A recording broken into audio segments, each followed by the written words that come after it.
Project की सफलता ने मैकेनिक को लोकप्रिय बना दिया। उनकी नई सोच, समर्पण और टीम को मार्गदर्शन के लिए उनकी प्रशंसा की गई। लेकिन शोहरत के साथ ईर्ष्या भी आई और जल्द ही उनकी उपलब्धियों के बारे में अफवाह फैलने लगी।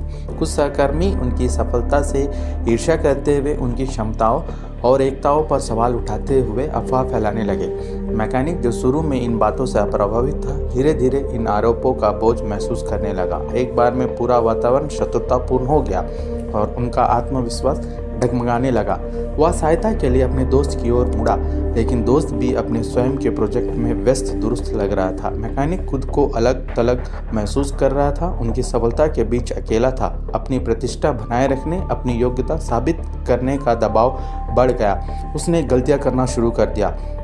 उसका काम प्रभावित हुआ। एक बार आशाजनक परियोजना लड़खड़ाने लगी। जब ऐसा लग रहा था कि सब कुछ बिखर रहा है, तब एक अप्रत्याशित मोड़ आया। परियोजना का एक प्रमुख घटक जो इसको पूरा होने के लिए आवश्यक था, वह चोरी हो गया। चोर, एक असंतुष्ट कर्मचारी ने ईर्ष्यावश परियोजना को तोड़फोड़ कर दिया। मैकेनिक तबाह हो गया।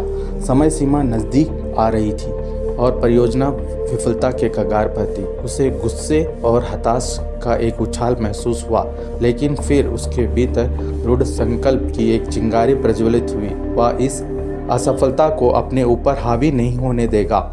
वह मदद के लिए हताश होकर अपने दोस्त की ओर मुड़ा।